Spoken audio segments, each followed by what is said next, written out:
Saudara-saudara kekasih, kita bersyukur kepada Tuhan kita dapat bertemu lagi di dalam acara Renungan Harian GP Kris Pangkal Pinang, tanggal 1 Oktober 2022. Sebelum kita bersama renungan firman Tuhan ini, mari kita tunduk kepala berdoa. Bapa di dalam sorga, terima kasih untuk kesempatan yang Tuhan beri kepada kami untuk pelajari firman-Mu dalam Alkitab. Kami mohon Roh Kudus membuka hati dan pikiran kami agar kami dapat mengerti firman-Mu ini. Pakailah hamba-Mu untuk menyampaikannya dengan sederhana. Terima kasih supaya jelas kebenaran-Mu untuk kami. Terima kasih. Dalam nama Tuhan Yesus kami berdoa. Amin. Saudara sekalian, kita akan melanjutkan renungan kita mengenai riwayat Tuhan Yesus. Dan tema kita pada hari ini adalah perumpamaan tentang benih yang tumbuh yang diucapkan oleh Tuhan Yesus yang tercatat di Markus pasal 4 ayat 26 sampai 29. Sekali lagi Markus 4 ayat 26 sampai 29, demikian firman Tuhan. Lalu kata Yesus, beginilah hal kerajaan Allah itu, seumpama orang yang menaburkan benih di tanah.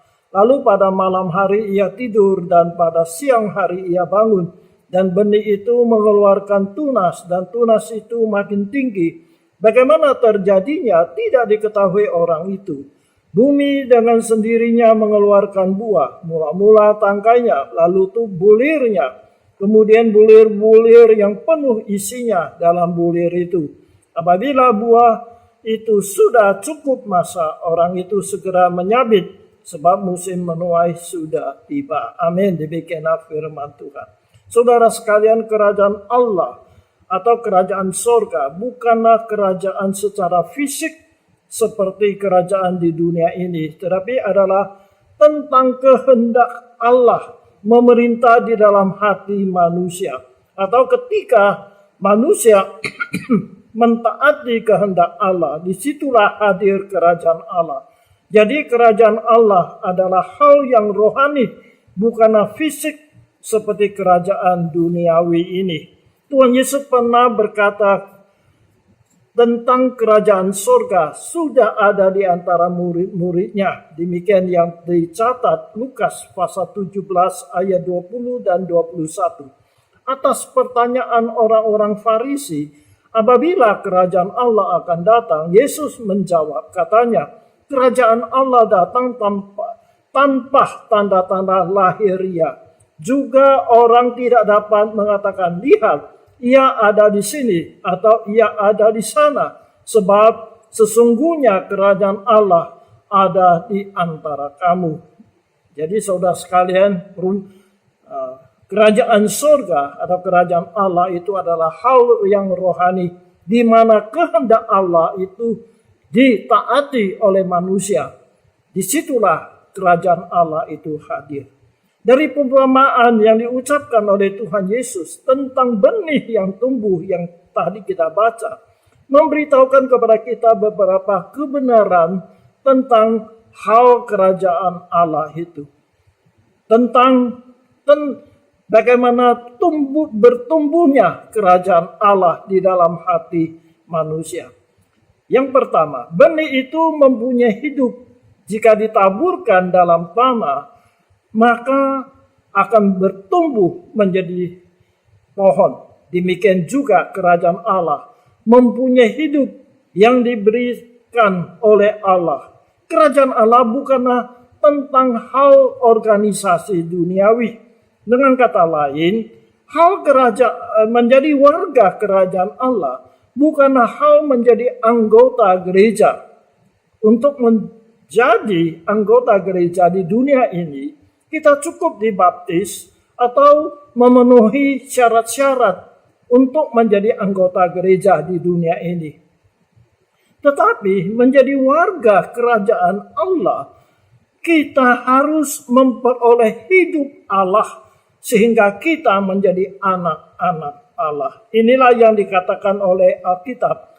Yohanes pasal 1 ayat 12. Tetapi semua orang yang menerimanya, yaitu menerima Yesus Kristus, diberinya kuasa supaya menjadi anak-anak Allah. yaitu mereka yang percaya dalam namanya. Jadi ayat ini mengatakan yang percaya kepada Yesus akan menjadi anak Allah. Dibikin juga di surat 1 Yohanes pasal 5 ayat 12 berkata demikian. Barang siapa memiliki Allah, yaitu Yesus Kristus, ia memiliki hidup. Barang siapa tidak memiliki anak, ia tidak memiliki hidup. Jadi ayat ini mengatakan seorang mau menjadi anak Allah, dia harus menjadi percaya kepada Yesus Kristus, anak Allah itu. Maka dia akan mendapat hidup Allah di dalam dirinya. Yang kedua, benih bertumbuh sedikit demi sedikit, setahap demi setahap. Tidak ada yang bertumbuh beberapa hari sudah menjadi pohon besar. Demikian juga kerohanian anak-anak Allah, warga kerajaan Allah, bertumbuh bertahap. Ada proses pertumbuhan, tahap demi tahap menjadi dewasa. Tidak mungkin kerohanian seseorang bertumbuh secara kilat, tetapi perlu bertahap menuju kedewasaan. Tidak ada pertumbuhan rohani secara instan. Jadi pertumbuhan rohani anak kerajaan Allah, dia harus bertahap demi setahap. Seperti tumbuh-tumbuhan bertumbuh sedikit demi sedikit. Tidak mungkin hari ini tanam, besok sudah menjadi pohon besar. Demikian juga rohani seorang anak Tuhan. Perlu waktu yang panjang supaya lebih menjadi dewasa. Yang ketiga, benih yang bertumbuh, tujuan yang terakhir adalah berbuah, berbunga, dan berbuah. Jika benih bertumbuh, belum berbuah, maka pertumbuhannya belum sempurna, belum mencapai tujuan yang harus dicapai. Demikian juga kerohanian kita harus bertumbuh sampai kita berbuah bagi kerajaan Allah. Allah mempunyai rencana untuk kita setiap orang. Kita harus tahu apa yang Tuhan mau kita capai. Jangan kita puas dengan apa yang sudah kita capai hari ini. Jika kita harus berbuah terus sampai Tuhan menjemput kita, atau sampai Tuhan Yesus datang kedua kalinya. Jadi pertumbuhan rohani itu tujuan adalah supaya berbuah bagi kerajaan Allah. Yang keempat, kita tidak mengerti bagaimana proses benih yang ditanam bertumbuh menjadi besar dan berbuah. Itu adalah suatu proses yang alamiah. Yang dapat kita lakukan adalah memberi pupuk, menyiraminya dengan air, membersihkan rumput-rumput yang mengganggu pertumbuhannya. Kita tidak tahu bagaimana tumbuhan itu prosesnya bertumbuh. Tapi yang dapat kita lakukan, memberi pupuk, membersihkan, menyiraminya. Demikian juga kita tidak dapat mengetahui secara teknik bagaimana proses pertumbuhan rohani seseorang. Mulai dari bersemi sampai bertumbuh menjadi dewasa. Tetapi melalui relasi dengan Allah, melalui doa, firman Allah yang dipelajari dalam Alkitab, melalui persekutuan-persekutuan komunitas orang-orang beriman, kerohanian seseorang akan bertumbuh secara wajar.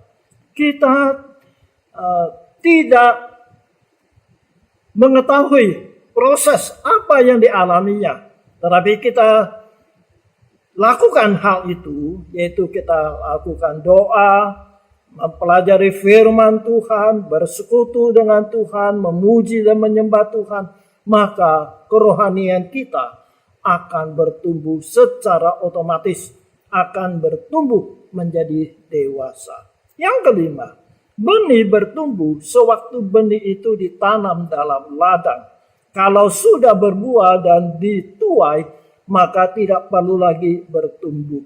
Demikian juga selama kita masih hidup di dunia ini, kerohanian kita perlu bertumbuh. Jika kita sudah selesai perjalanan hidup kita di dunia ini, maka kita tidak lagi bertumbuh kerohanian kita. Di sorga tidak ada lagi untuk bertumbuh kerohanian seseorang. Bagaimana keadaan kita di surga nanti? Memang setiap orang berbeda, tergantung bagaimana kita hidup di dunia ini. Karena Allah kita adalah Allah yang maha tahu dan maha adil. Dia akan memberi yang patut kita terima. Saudara sekalian, dari perumpamaan tentang benih yang tumbuh ini memberi pelajaran yang bernilai untuk kita berapa hal. Yang pertama, hal kerajaan Allah adalah soal rohani, soal kehidupan, bukanlah masalah organisasi, bukanlah masalah menjadi anggota gereja di dunia ini. Kedua, kerohanian kita harus bertumbuh secara bertahap. Tidak dapat bertumbuh secara kilat atau instan. Ada proses sampai kita mencapai dewasa dan berbuah bagi kerajaan Allah. Yang ketiga, ada hal-hal yang harus kita lakukan seseorang supaya rohaninya bertumbuh, yaitu selalu bersekutu dengan Allah melalui doa, mempelajari firman Tuhan dalam Alkitab, di dalam Alkitab memuji dan menyembah Tuhan Allah kita, maka kerohanian kita akan mengalami pertumbuhan menjadi lebih dewasa. Yang keempat, selama kita masih hidup di dunia ini, kerohanian kita harus terus bertumbuh. Tidak ada orang yang rohaninya sudah sampai puncak, tidak perlu bertumbuh lagi. Tetapi nanti kalau kita sudah ada di sorga, barulah kerohanian kita itu tidak usah lagi bertumbuh. Jadi selama kita hidup dalam dunia ini, siapapun dia, kerohaniannya harus bertumbuh terus sampai bertemu kembali dengan Tuhan. Kiranya Tuhan menolong kita. Amin. Mari kita berdoa. Terima kasih ya Bapa dalam surga, Engkau mengingatkan kami bahwa kerohanian kami harus bertumbuh seperti benih yang ditanam di tanah. Dia akan bertumbuh. Bagaimana caranya dia bertumbuh kami tidak tahu. Dibikin juga kerohanian seseorang. Bagaimana dia bertumbuh kami tidak tahu prosesnya. Tetapi yang dapat kami lakukan adalah kami selalu bersekutu dengan Tuhan. Mempelajari firman-Mu. Selalu memuji dan menyembah Engkau dalam persekutuan dengan orang-orang beriman. Dengan demikian kerohanian kami akan makin lama makin menjadi dewasa. Terima kasih Tuhan, tolonglah kami supaya kami semua anak-anak Tuhan boleh mencapai kedewasaan di dalam rohani kami. Terima kasih. Dalam nama Tuhan Yesus kami berdoa. Amin. Saudara sekalian, Tuhan berkati kita sampai berjumpa pada kesempatan yang lain.